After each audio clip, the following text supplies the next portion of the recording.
Let's see, I have an LLC and I have a DBA. I want to know if you recommend creating another LLC for my DBA. The name is available in my state. I guess what's the purpose? What would be the purpose? Now, I'm always for LLCs because the more LLCs you can build, the more access to funding. But what would be the purpose? That would be my purpose. Oh, well then, yeah. I want to take the name into another state eventually. Mhm. I don't know, and for legal purposes as well, I was thinking. Yeah. No, then, I mean, then definitely I would for that, for the legal purpose. And so that way you can secure the name, and for funding, most definitely. Okay, thank you. You're welcome. Let's see, when you fill an LLC, do you get mail from, oh, I think I've seen this question before. I don't know. I think you asked me this question and I have no idea. Anybody from New York? Or I used to work for an accounting firm in New York, an accounting firm in New York, and you do get mail. Awesome. Did that answer let me know if that answered your question, because I'm so sorry. I know you had asked me that before and I was like, oh, I do not know. I'm sorry. Let's see. Somebody said I can't find the group. Which group, love? On Circle or like the Facebook group? Let's see. I believe it's okay. Thank you so much. So for thank you, Jade. Yes. So Kendall's group, you guys, that's on Facebook where he talks about the commercial cleaning, is called The Cleaning Crew. And like, there's a couple of groups that's called that already. So when you're looking for it, like look for like the icon is like black and yellow type of little icon. Anybody here live in New York? Yep. I mean, I don't, but I think we just had somebody that chimed in, said she did when she was do you currently live in New York, or you used to live in New York? I used to live in New York. Okay. Awesome. I love that city. Let's see. Were you able to get the product price list? No, I have not. I have not. Wait, are you talking about product price list as in like the products that she uses? Yes, from the movie set, and she said she had a price list and product list, not a price list, a product list from the vendor that she uses to purchase her. Got it. Okay, perfect. Thanks for that clarification. I will definitely ask her that. I'm gonna send her a message tonight. I had a really bad experience with Angie's List as well. If I got more calls from clients, then Angie's trying to sell me something and I would never been able to do something. So yeah, Angie's List has a really bad taste in my mouth. Also the apartment forms from Sherry. Yes. Oh, apartment forms. I talked to Sherry the other day. She has not yet has those. I did check in with her when I talked to her after Christmas. So she said she's going to be getting those to me ASAP. So as soon as she get those to me, I will definitely add those. Thank you. You're welcome. Do we get another date from the student turnover partner? Not yet. Let me write that down.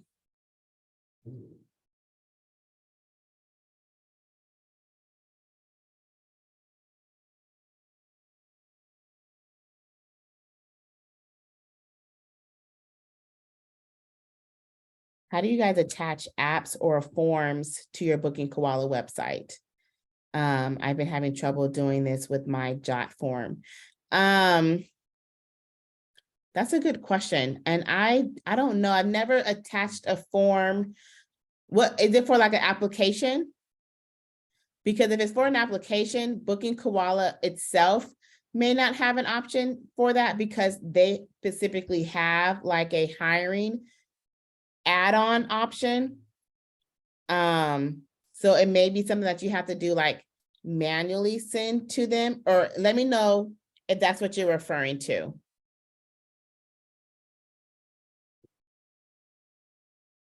With the Jot form in the Booking Koala. Let's see, I want to know your advice on QuickBooks and Stripe. Do they do the same thing? I heard, oh, who was that? oops, I'm sorry. I heard QuickBooks do help with tax tracking. What about Stripe? Do Stripe have the same option? So I don't know if Stripe necessarily has the same option, but Stripe and QuickBooks are not the same thing. I thought I saw somebody chiming in on the Facebook group saying that they were going to start just taking payments from QuickBooks. So Stripe is like your payment processing system, right? Now Stripe is growing as a new, fintech company. And I say new because they haven't been around for that long. Not like PayPal has been, but they have different features. So I'm not fully aware like all of their new features, or so like if they have like a new tax option, I don't know about it. But Stripe and QuickBooks are completely separate. So QuickBooks is mostly like a bookkeeping type of platform to like organize your expenses, to help with P&Ls, to help. I think they even have an option on there for payroll, I think. And then like for your 1099 and expenses and giving you like that itemized statement type of situation, where Stripe main theme is like processing payments. So they process payments from your online website. They're like the go between, they're the in between. They process the payment from your client's card, they take the money and then they send it to you. So that's mainly what Stripe does. Now, Stripe, of course, you'll be able to look at your incoming payments. You'll be able to like look at not your expenses, but like your income to see like how much you made and how many reoccurring and how many one times, or like what's your average dollar amount client. Like you'll be able to tell that on Stripe, but Stripe is different than QuickBooks. Also, another thing, you guys, I wanted to say, like I said, I did see somebody in there mentioning about, QuickBooks, they were going to use it for payment option. Because I had got a DM and somebody was asking me why I didn't respond to like a question in the Facebook group. So as the Facebook group grows, and the Facebook group has been growing a lot, we probably get 15 to 20 like new member requests a day. And of course, the bigger it grows, I don't want to say the harder it is to manage, but the bigger it grows, the more people come, right?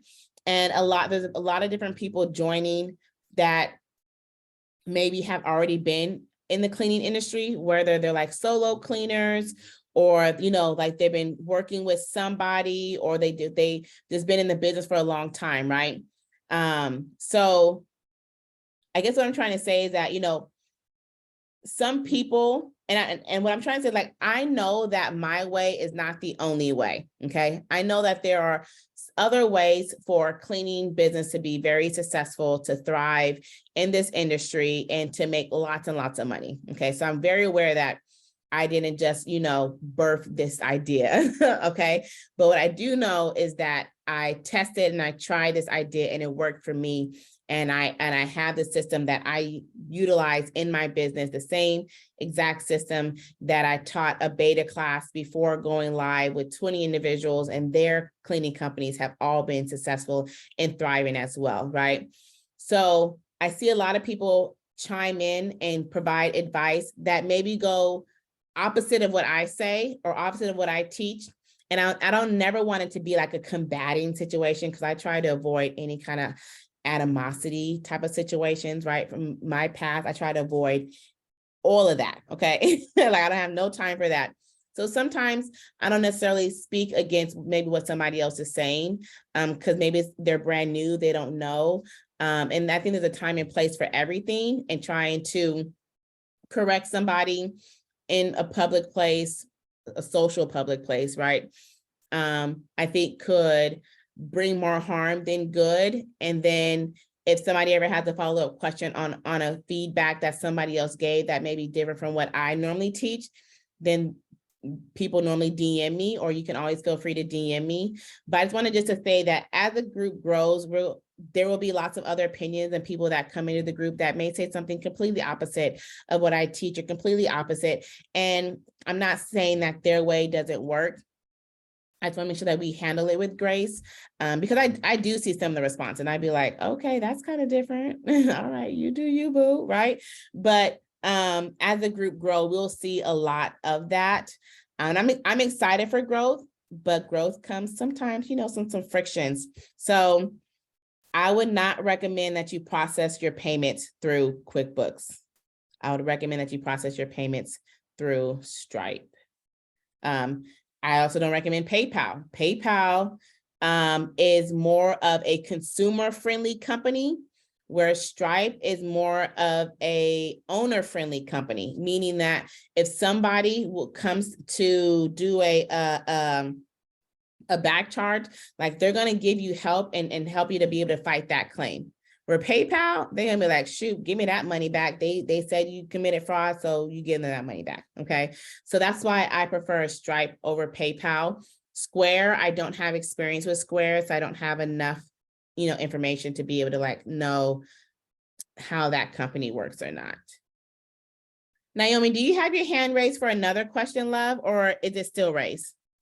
Hi, I do have my hand raised for a question. Okay, yes. Yeah, so I'm trying to process like 3-4 cleaners, and I'm having a really hard time with like the process for myself. I'm just wondering like what do you use for background checks? And then my other question was like what's included in the onboarding form email? Like, do you do the background check and onboarding form together? Or is this like two separate emails, like where one, they fill out a background check form saying that you can do that, and then the next email would be like an onboarding email? I'm just trying to figure out a better system for myself so that I'm not all over the place with No, you're fine. And Yeah. this is just giving me some good feedback, because I'm going to create a video and do a separate training on this. Oh, nice. So normally I like to use Checker, right? So with Checker is you get their information, you plug their information in, and then it will send them an email. And it'll say, hey, so-and-so at this company would like to run a background check. Can you please provide them with permission? And then that's when they'll enter in their information, right? Then you'll get a notification that, hey, this person gave you their information and permission to run a background check. You may perform your background check. And then at that time, you run the background check, and then you'll get the information. So based upon the information that you receive, will then let you know, which way you would like to go with the client, right? So the background check comes back, then you can contact your cleaner. And there's really no set way. If you want to do email, you can do email. I find that a lot of my cleaners were not as tech savvy. So I try to make their process as simple as possible. So I may be just giving them a call, or I'm sending them a text message. And then like, if I do have them sign a form, I'm sending it through Jot form, and then Jot form will still just send them the form that they can sign directly on there. So that's normally how like the Checker process works. Okay, well, thank you. I'm trying to get on there. Have you tried Truth Finder at all before, or? I haven't. I've only done Checker because Checker partnered with Gusto, so it's directly on their website. Oh. So it just makes it a little easier. Okay. And then you said you don't send an onboarding email, you call them instead? I will call them, or I send them a text message, just because like they're just not as computer savvy. So we have a new cleaner that we're trying to onboard now, right? And she's really confused with Gusto. But in my mind, I'm like, Gusto's pretty easy. Like, you get an email, they ask you to do X, Y, and Z, and then it's done, right? But like, we're literally having to like send screenshots of like with arrows, like go here, tap here, do this. So we just try to make it as simple as possible. Okay, yeah, it sounds good, because my other cleaner had problems with Gusto too. So I'm like, but I thought it was easy. Right. I'm like, I'm like, isn't that easy? But I don't pass no judgment, because I can't even, pronounce people's names correctly. So I'd be like, I get it, girl. Nikki, did I see your hand raised? Were you trying to ask a question? Well, I was just gonna chime in. I was the one that had posed that question in the Facebook group about the QuickBooks and the Stripe, wondering. I mean, I know that they're two different services, they do different things, but since I knew you could take payments through QuickBooks, I was just wondering if it was possible you could take payments on Booking Koala through QuickBooks. That Okay. was what my question was in the Facebook. And I know it looks like you can't, because you'd have to send an invoice versus, Yeah, it makes it the manually. payment. Yeah. Yeah. No, yeah. And I don't think yours was the post. I don't think yours was the one that I was talking about, because I read every post that comes through, right? But it was a response to somebody else's question of a post. Yeah, like the comments of a post. Okay. And somebody was asking about, like how do I set it up, or how do I first start? And then like, you get on board, bombarded with all these different things. So no, yours was legitimate, because like, it's just a question. You weren't necessarily trying to tell somebody or indicate like this is the way to do it. But yeah, with QuickBooks, it's for like invoices. So you would have to send them an invoice, and you have to collect the information, then put it on a Booking Koala. And yes, the fees are cheaper, but it adds on a lot more process, and it Extra takes away work. the automation. Yes. Yeah. No, That's trust me. all. I try to look for cheaper options too, because like, I mean, you guys, I pay like, shoot, 15 to 20,000 a year to Stripe in fees. So those fees, they add up. They add up quickly. Oh yeah, that little 2.9 plus 12, 14 cents each per transaction. Oh yeah, like we pay like 15,000 in fees to Stripe a year per like Stripe account that we have, like per business. So, but I would rather pay that because of the service that I'm getting provided for that quick automation. And I have to like chase people down with those invoices, because I had that invoice horror stories, and I just rather just pay them that money and just be about it. Yeah. Okay, let's see. How much does leads usually cost, like in a ballpark figure? So it depends on what platform, and it depends on your area, because in different market areas, the price points are different. So like Miami is different than Houston, is different than New York. And that's for like price points is for like Thumbtack, Google, Yelp, Google Leads. So it's really hard to say a ballpark figure of what a lead will cost. I would say the best way to like to gauge it out is to have your budget of how much you feel comfortable with using for leads, and let that be your budget. And then you can kind of gauge how many leads you get based upon that budget. But I don't know if there's a ballpark. I would say maybe Georgia. 13 to 14. What is her name? Meredith. $13 to $14, maybe. Like, yeah, I don't even want to say that, because like it also depends on like the size of the house, because $13 to $14, like that's like of a smaller home, you know what I mean?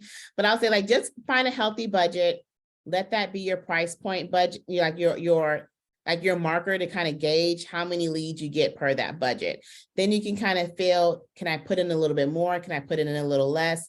For Thumbtack, you can set a budget that's competitive to your market with your competition, and they'll let you know like if your budget is competitive or not. And then you can gauge it up, and they'll let you know like how much each lead will, like the price range of each lead will cost per your budget. So if you're deciding to use Thumbtack or not, at least go on there, put in like the area you want to service, and then you can kind of gauge what your, like what's competitive for your market. How did you decide on your niche to stand out from other companies? So with this kind of business, it's kind of hard to like openly market and advertise yourself to stand out against your competitors, the best way to stand out against your competitors is having good reviews, right? And the only way you have good reviews is by having a good service, by making sure that everything is done excellent, that the customer service is excellent, the follow through is excellent. So that way, when they're leaving reviews, they're saying everything was excellent. So that's the only true way to stand out against your competitors, unless you did like mainstream marketing and commercials and you want to like, hey, you know, Miss Susie Cleaning's over there, they do this and we do this, right? But the best way to stand out against your competitors is your reviews. Because most times when people are booking your cleaning services, especially residential, they're going to book on, you know, Google, Yelp, Thumbtack, Barks, one of those kind of places, right? And most times people are looking at your reviews. So that is going to be, if they look, that is the determining factor on if they book, right? Now, yes, you can have a cute logo. Somebody be like, oh, that's cute. That's not. But most times it's going to be your reviews. And then like, I want to say that my niche was simply just based upon making sure that I have clients that can afford my services. So I didn't, you know, like the main company, like I didn't like try to do like the other niche-based cleaning services. Like I think on the last live, we talked about somebody was going to do a niche-based cleaning service where they provided cleanings to new moms, right? I thought about doing one for vets, for cancer patients, because like you can do so as many as you want. And then like move out and move-in cleanings, that one went really well. That one went really well during the pandemic because we can service those clients without us being in like dealing with face-to-face. So that was a really cool when I did that during the pandemic. But it was basically just trying to make sure that I placed my company in a place to where my clients can afford my prices. Since it's a good idea to hire W-2 workers prior to having a cleaning booking, how should we hire them? Part 2, as needed, a floater, etc. Just wanted to make sure that I have staff prior to having bookings. Yes, April, you definitely want to make sure that you hire before you start getting work, because the last thing you want is to find clients and then they have to wait until you have availability, right? So you definitely want to look for your cleaners. Now, I, of course, I teach on the 1099 side. So, but of course, hiring for W-2 and 1099 is similar process. You can either look on, you know, your regular traditional job sites. So Indeed, Monster, you know, I don't know any other jobs I can think of, but you can look on those, right? Mm-hmm. And then of course you have like your Facebook groups of the area that you want to service. Also Craigslist and Facebook Marketplace. But I would definitely recommend hiring prior to looking for your clients. So Jasmine, I have a question regarding that. So yes. My biggest fear is, okay, so I've hired, they're ready to go, and I don't have anywhere to send them to. You know, I'm still advertising and marketing. I'm doing everything I could do to get the bookings, but don't have anywhere to send them to. And that's my biggest fear. Like, okay, I don't want them to keep waiting. Then they're going to say, you know, forget this job and go get another job. Yeah. And the best way to combat that is to just having open communication with them, letting them know like, hey, Brittany, you know, this is a new company we're currently building in this area, but I promise we have all the marketing objectives to have to build in clients. And as soon as we get our first client, we will notify you, right? And then as a week goes by, nothing came in. Hey, Brittany, just want to touch base with you. We're still making a lot of good marketing, advertising to bring in new clients. And like, hey, is your availability still the same? Or, you know what I mean? Like just chiming in and checking in with them. But even while you're waiting, you're still hiring. So yes, let's say you don't get your client hypothetically for like maybe 2.5 weeks, right?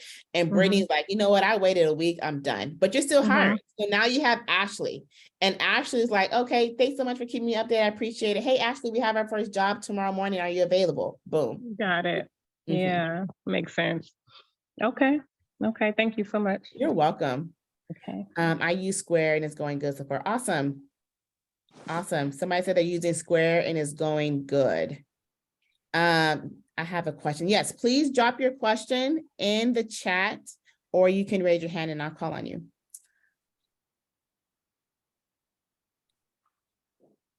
Nikki.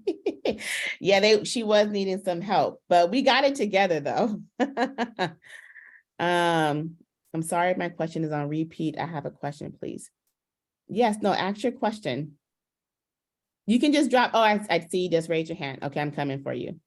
Okay, good evening. Not a question, but I'm having issues with logging into the academy and seeing the course. It's asking for a payment again. Rakita said, okay, awesome. Can you send me a message in Circle and let me know? Send me a message on Circle. I'm in Houston area, direct leads range from $14 to $20 per lead. Okay. So that's for that one is asked like, what is the lead amount for a thumbtack? How do you guys attach a form? Okay, so if anybody has any help on how to attach a form and can drop that information, or you want to come off mute and to answer that, that'd be awesome. Also, Booking Koala they don't have a chat customer service, which I hate because I love chat customer service. I can chat with somebody for 2 hours until I get something fixed, okay? But they do have a good email response.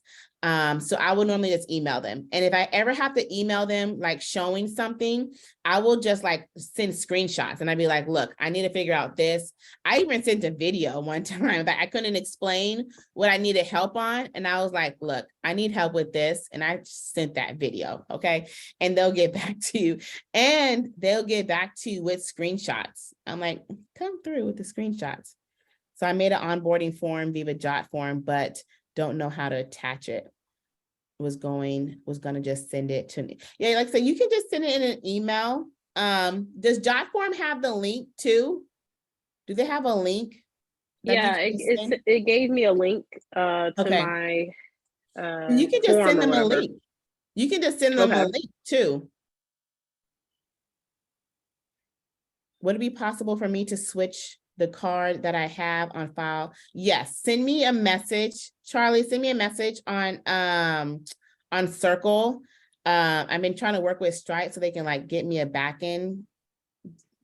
I'm still working on that, but I do have a way. So just send me a message on Circle. Okay. Oops, where'd that person go that had their hand raised?